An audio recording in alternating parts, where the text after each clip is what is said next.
ficando incomodado. E ele começou a desgostar da situação religiosa da sua época. E na opinião dele, a igreja oficial da qual ele participava, ela estava muito distante da palavra de Deus, da palavra pura. E Martinho Lutero começa a questionar, a contestar a sua igreja. Martinho Lutero não tinha intenção de montar ou de fundar um novo segmento de igreja. O que ele gostaria é que a sua igreja, da qual ele participava, onde ele era padre, ela se transformasse. Que ela pudesse rever os seus conceitos e as suas doutrinas e perceber como ela se distanciou da palavra. Mas isso não foi possível. Até que chega o dia que fica sendo o dia simbólico, o dia emblemático, quando Martinho Lutero ele afixa as 95 teses que combatia a doutrina da época na porta da catedral da igreja de Wittenberg. E ali fica o marco da reforma protestante. A reforma protestante começa ali. A reforma protestante, se nós temos igreja hoje de evangélicos, começa na reforma protestante. E a reforma protestante começa na luta interior de um homem, uma luta interior que vinha de outros homens, e ela se inicia por causa de um avivamento e de um estudo e de uma interpretação e de uma volta à Bíblia. A palavra de Deus causa a reforma protestante. Amém? Martinho Lutero, quando ele sai dessa tempestade, ele vai e comunica ao seu pai, e mesmo contra a vontade do pai. O pai queria que ele fosse advogado. Martinho Lutero segue a carreira religiosa. Os teólogos chamam aquilo que aconteceu com Martinho Lutero na tempestade de teofania. Quando Deus, através de um fato, de um acontecimento, de algo natural, fala com cada um de nós. Na luta interior de um homem, há 500 anos atrás, Deus falou e respondeu. 3 perguntas. Será que Deus continua falando através da natureza? Será que Deus continua falando através das nossas lutas interiores? E por último, será que Deus, olhando de fora, se incomoda com as nossas lutas interiores? A resposta para as 3 perguntas é sim. Ele continua prestando atenção em tudo isso. E ele continua falando com cada um de nós. Vamos ficar em pé para a leitura da palavra. Carta de Paulo aos Romanos, no capítulo 8.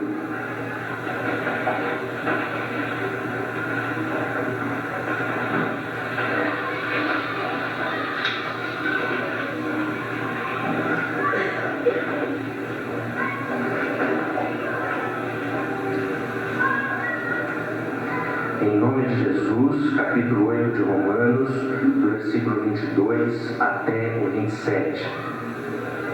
Sabemos que toda a natureza criada geme até agora, como em dores de parto. E não só isso, mas nós mesmos, que temos os primeiros frutos do Espírito, gememos interiormente, esperando ansiosamente nossa adoção como filhos, a redenção do nosso corpo. Pois nessa esperança fomos salvos. Mas esperança que se vê não é esperança. Quem espera por aquilo que está vendo? Mas se esperamos o que ainda não vemos, aguardamo-lo pacientemente.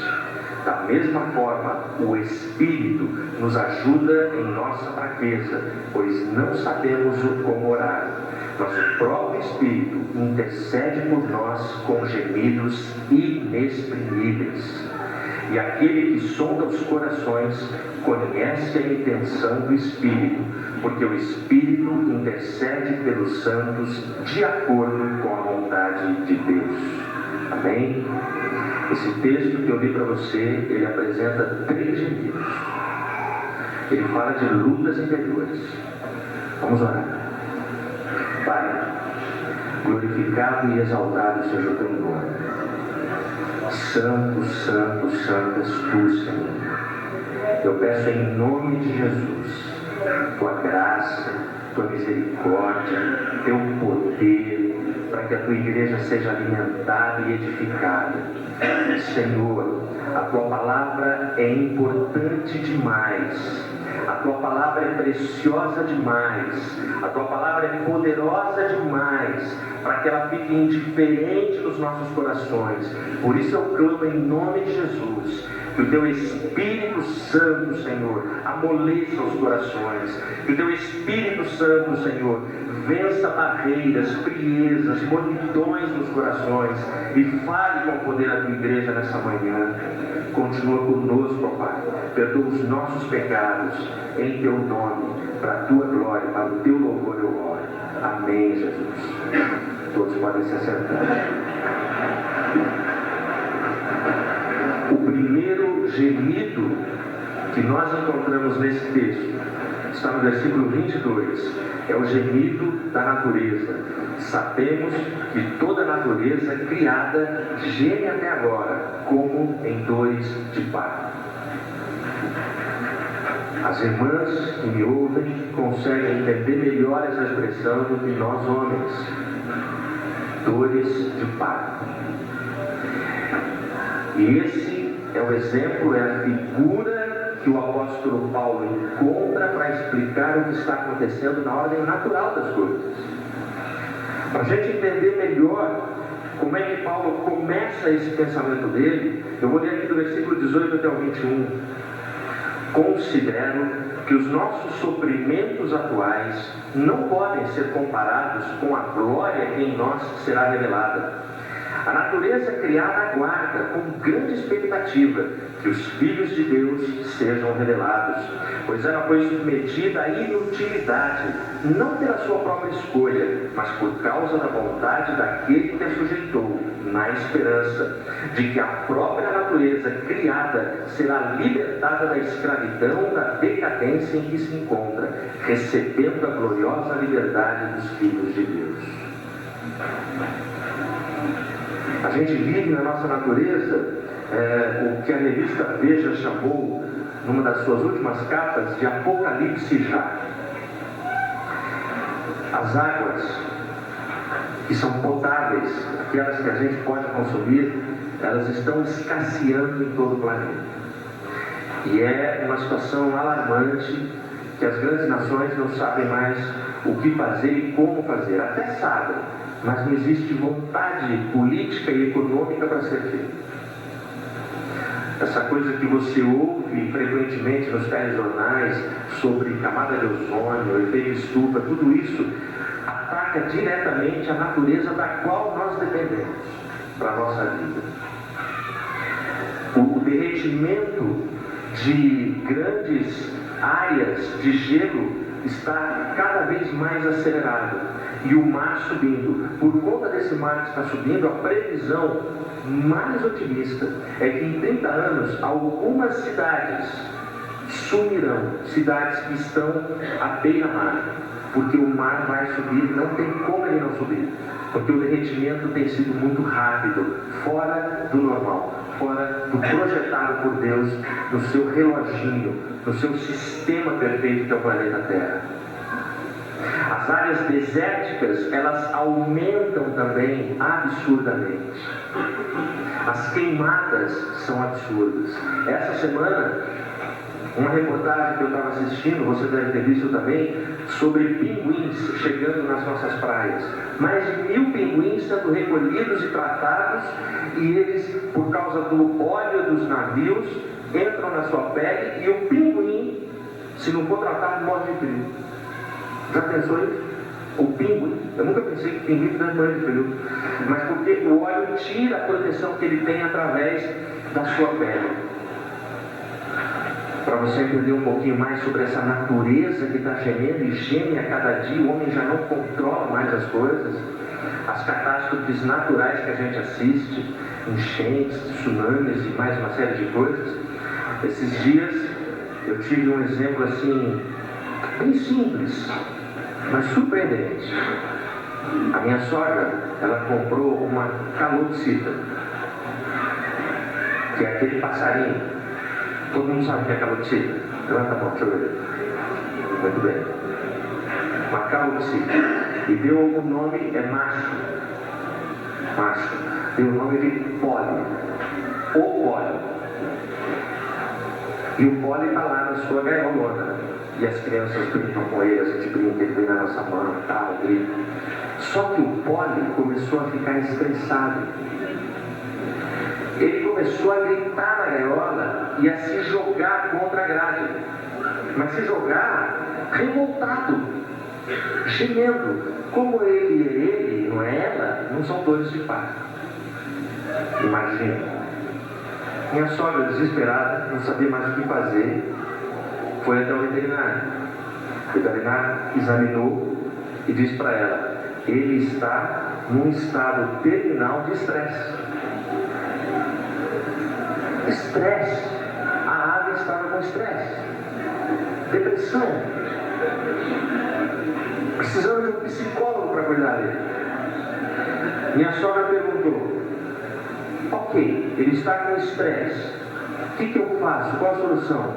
Ele falou: a senhora precisa comprar uma calopsita e colocar junto com ele.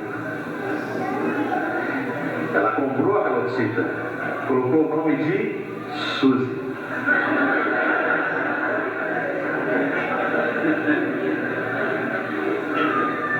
Colocou o nome de Suzy. Poli e Suzy. O Poli, calopsita macho, estava lá com estresse, está pianinho,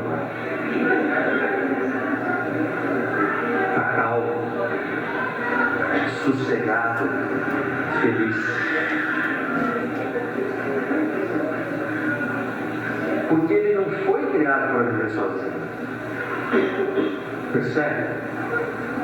Quando você mexe na natureza, acontece alguma coisa. A natureza geme até agora. E a nossa natureza passa por uma luta interior. Nós estamos no mundo em luta. O segundo gemido que nós encontramos nessa passagem, no versículo 23. E não só isso, mas nós mesmos, que temos os primeiros frutos do Espírito, gememos interiormente, esperando ansiosamente nossa adoção como filhos, a redenção do nosso corpo. Esse texto, versículo 23, fala do gemido dos crentes. O primeiro gemido que aparece aqui é o gemido da natureza. O segundo gemido, o gemido dos crentes.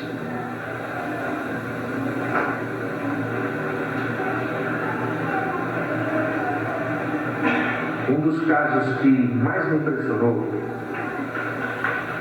e que não teve solução, pelo menos eu não sei se teve solução, dos que eu e minha esposa acompanhamos,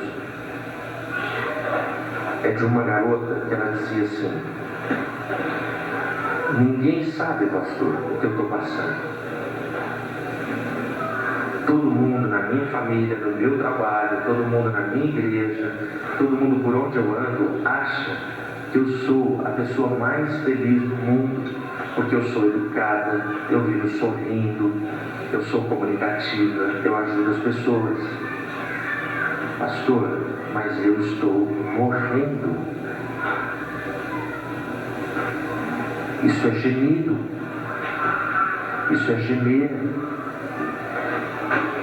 Quando nós ficamos doentes, eu não sei você, parece que se as dores de parto as mulheres entendem mais, de gemido nas gripes e nas febres, os homens entendem mais. A gente geme mais.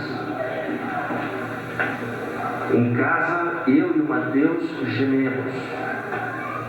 Aí geme mais forte, mas a gente geme. Sabe quando você está um dia de trabalho muito estafante, muito puxado, você deita e parece que você tomou banho, você deita, mas você não conseguiu ainda sentir a cama e você geme de cansaço e de dor no corpo? Sabe quando você geme de uma dor, de uma enfermidade? A gente geme. Pode muita gente aqui me ouvindo que está gemendo e ninguém está sabendo do seu gemido. Ninguém sabe como é que você passa por tudo isso. Mas aquela garota me impressionou muito. Pastor, eu estou morrendo. Pastor, eu sei que